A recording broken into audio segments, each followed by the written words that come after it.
Welcome to everybody on this webinar today on how to find the right startup idea.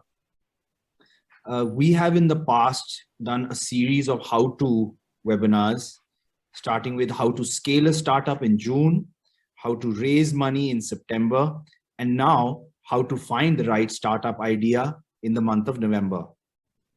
Our next webinar would be on how to identify the right jurisdiction for your startup, considering how many startups are looking at Singapore and other jurisdictions to seed their startup at. Starting a company is like climbing a steep mountain. You need to take the time to prepare your gear. With that, I'd like to quote Michael Jordan, the legendary NBA player, who said, "I've missed more than 9,000 shots in my career. I've lost almost 300 games. 26 times I've been trusted to take the game-winning shot and missed it. I failed over and over and over again in my life, and that is why I succeed." So success is a mantra that obviously comes with hard work, and so is the whole idea of finding the right startup idea. Because the right startup idea doesn't come easy in a eureka moment. It comes from hard work and repeated failures. Coming back to the topic on hand, the simple answer to what is a right idea is the personal problem for you that can be scaled up, for which customers would be willing to pay. Most often, I think founders go wrong in not being passionate and personal to the cause at hand. And for this, you may like to do the following. Keep a log of things that you use that suck throughout the day, things that you don't find are going right, how you can make them better. That may be an idea that you want to pursue. Look through your business and personal credit card statements to see if there's anything that you're spending too much money on or overspending on that you feel that you can reduce the price, reduce the cost, create a disruption on. If you are with a company, think about some of the issues that you face. Is hiring the right manager painful, or is collections an issue? That may give you an idea of the kind of pain points that other business owners or employees are experiencing. After all, humans want comfort in their lives. They want comfort so that we can all focus on the things that we enjoy on, and how technology through startups can achieve that is the big game changer.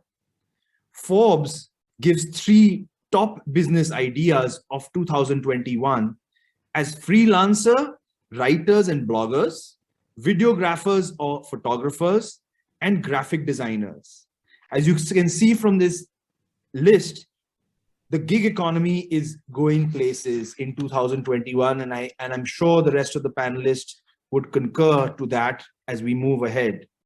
The process to evaluate the startup idea would include an objective assessment of the following: whether the founder has the right passion, the market size is big enough, whether we are willing to take the right risks, whether the competition in that space is too much or too little, whether you as a founder are willing to sacrifice the work-life balance that you are willing to, that a startup needs.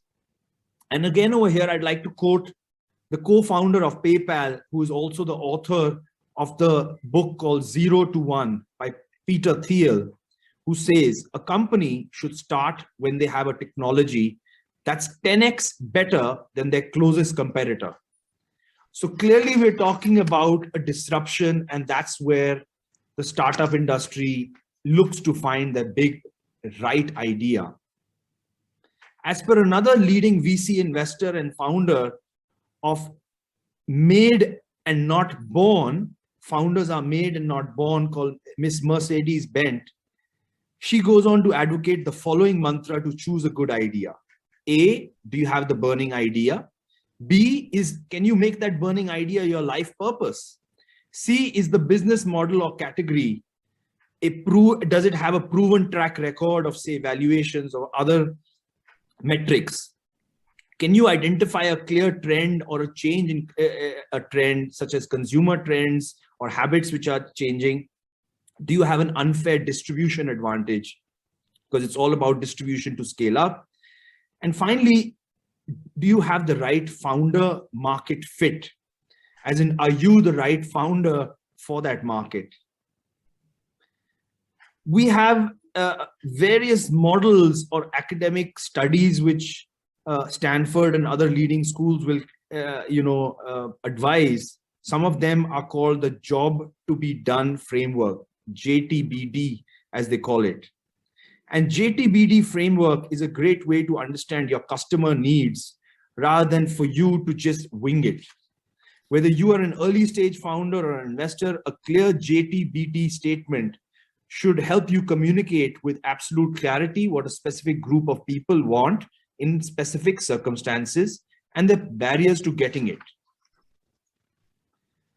To pressure test ideas emanating from the JTBD statement, assess startup ideas against the following criteria. What are the functional needs? What are the emotional needs? Whether it's a billion-plus market, and whether it's got a breakthrough UX. These days, it's all about the user experience, and I think that's becoming very big.